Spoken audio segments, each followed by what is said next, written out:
안녕하십니까, 쇼키부동산입니다. 경고합니다. 지금 집 팔지 마세요.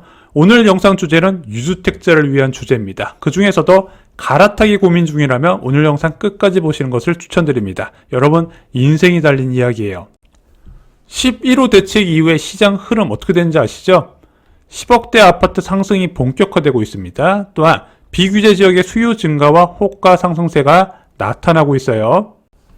이들 지역 아파트 보유자들의 마음이 움직이기 시작했습니다. 엉덩이가 들썩들썩해요. 야, 그동안 징그럽게 안 올랐는데 드디어 올랐네. 내가 생각했던 가격보다 더 높은 수준에서 올라가니까 이 기회에 팔고 서울 갈아타야지 마음먹은 사람들이 꽤 많이 있다는 겁니다. 이런 이유 때문에 지금 비규제 지역은요, 거래 증가만큼 매물도 쏟아져요. 그래서 거래가 정말 많이 일어나는데 핵심지 같은 경우는 가격이 치솟겠지만 비규제 지역은 천천히 호가가 지금 올라가고 있습니다.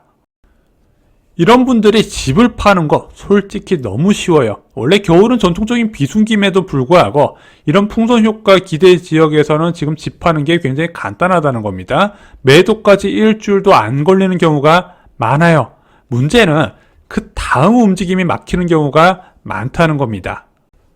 올해 하반기에만 부동산 대책이 3번 발표됐어요. 627 대책, 97 대책, 그리고 11호 부동산 대책. 자, 너무 많은 규제가 쏟아져서 대중은 지금 어떤 제한이 있는지도 모르는 상황입니다. 사람들이 대부분 몰라요. 갈아타기를 막는 대표적인 대출 규제부터 알아보겠습니다. 먼저 627 부동산 대책에서 주택담보대출의 최대한도가 수도권은 6억 원으로 제한이 됐죠. 자, 그리고 11호 부동산 대책에서 15억에서 25억 아파트 사이의 아파트의 대출 한도가 4억 원, 25억 초과 아파트의 대출 한도가 2억 원으로 묶이게 됩니다. 그리고 규제 지역이 대폭 확대됐는데 이 규제 지역의 LTV 한도도 40%로 줄어들었어요. 10억 아파트 대출 4억까지 해준다는 겁니다. 9억 아파트 처분 후 규제 지역 13억 아파트 매수하는 사례 보겠습니다. 기존 주택담보대출이 2억이 있었어요. 자, 지금 13억의 규제 지역 아파트 최대 대출 한도는 5억 2천만 원이죠. 순자선 7억에 5억 2천만 원의 대출을 더했더니 12억 2천까지 확보가 가능합니다. 그럼 13억 아파트 살 수 있어요? 못 사죠. 11억대 아파트를 매수해야 된다는 겁니다. 9억 아파트를 처분하고 11억대까지 산다? 솔직히 그렇게 갈아타야 할 사람은 많지 않다는 거죠. 13억 아파트 처분 후 규제지역 17억 아파트 매수하는 경우는 어떤가요? 자, 주담대가 2억이 있고 17억 아파트의 최대 대출 한도가 4억입니다. 그럼 순자산이 11억이 되겠죠? 자, 대출을 4억까지 더해봤더니 15억 정도 자금 확보가 됩니다. 자, 17억 아파트 못 사요. 14억 아파트에서 매수해야 된다는 거죠. 13억 아파트 처분하고 14억 아파트를 사는 사람은 많지 않다는 겁니다. 보통 갈아타기는요, 기존 아파트 가격이 30에서 50% 비싼 아파트를 많이 접근을 하기 때문에 그렇습니다. 많은 사람들이 또 놓치는 규제가 있어요. 바로 스트레스 DSR 3단계입니다. 자, 이 스트레스 DSR 3단계로 소득 대비 대출 한도가 또 추가로 줄어들었어요. 그래서 지금은 1금융권 기준으로 연소득이 5천만 원이다. 그럼 3억까지 대출이 가능하고, 연소득이 7천이다. 4억 2천까지 가능합니다. 연소득이 9천이다. 5억 4천6백까지 되는데, 외벌이 가구나 은퇴 가구에는 이런 대출 한도 축소가 치명적으로 다가오는 거예요. 10억대 선호도 높은 단지들의 매물 풍기 현상도 알고 계셔야 돼요. 지금 10월 실거래 대비 서울 같은 경우는 1억 이상 호가 높은 곳이 생각보다 많이 있습니다. 자, 소형 면적은요, 매물 자체가 없는 경우가 굉장히 흔해요. 그래서 경기도에 34평 팔고 서울에 25평으로 들어오려고 그러는데 매물이 없고 어쩌다 있어도 뭐 저층이거나 아니면 그전 실거래 대비 막 1억 정도 비싼 경우가 많이 있다는 겁니다. 그래서 아예 살만한 집이 없는 단지들이 꽤 많은 경우가 흔해요. 여기서 2차 멘붕이 오는 겁니다.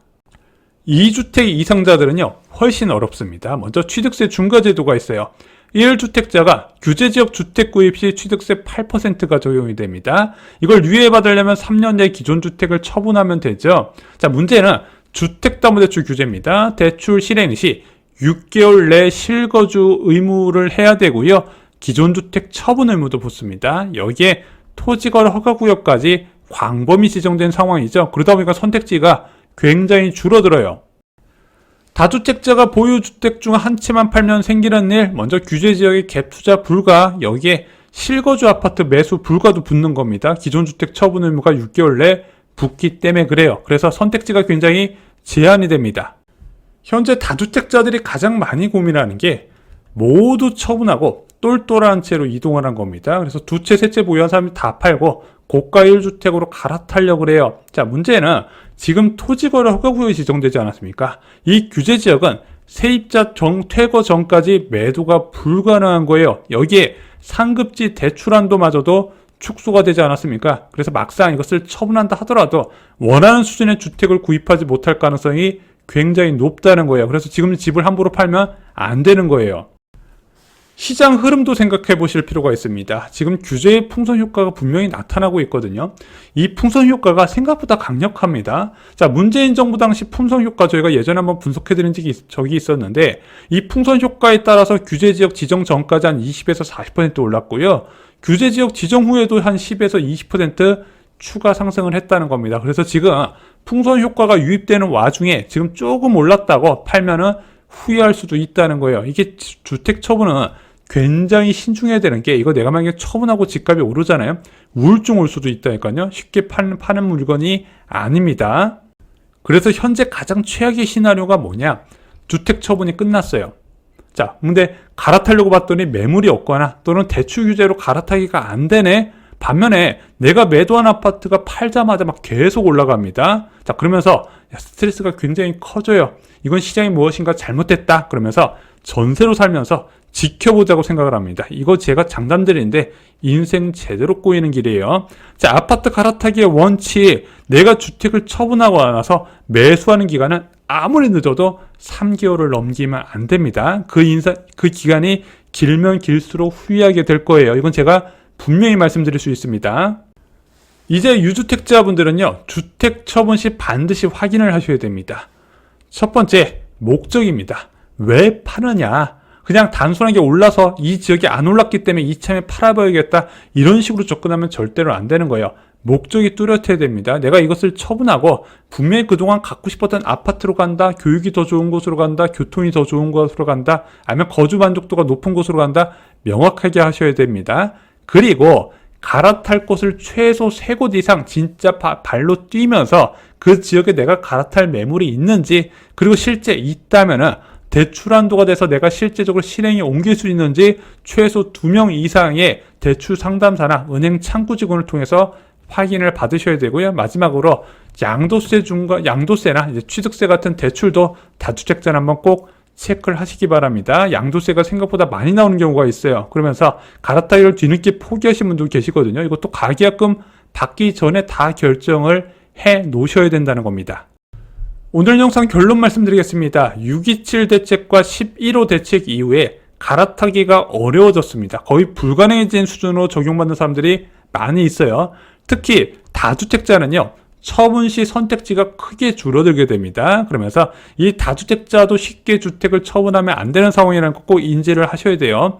자, 세 번째, 지금 시장 흐름이요, 과거와 달리 상승이 위에서 밑으로 내려오는 게 아니라 아래에서 위로 올라가는 흐름이 될 가능성이 많거든요. 풍선 효과 지역이 오르고 그것을 처분한 사람들이 이제 중급지, 상급지로 올라가면서 그런 움직임이 나타날 가능성이 있는데, 그러면은 내가 처분한 가격이 오르고 내가 산 아파트가 좀 덜 오르는 측면도 분명히 있을 겁니다. 물론 1주택자는 상관없겠지만 다주택자는 이런 가능성도 체크를 하셔야 돼요. 마지막으로 매도 시 목적, 목적지, 대출, 그리고 추가로 세금까지도 반드시 체크하시면서 철저한 계획하에 매도하시라고 권해드립니다. 지금 시중에 매물이 없다는데 오늘 영상 보시면 좀 이해가 되시죠? 갈아타기도 막혔고 새낀 매물 매도도 막혔기 때문에 매물이 없는 겁니다.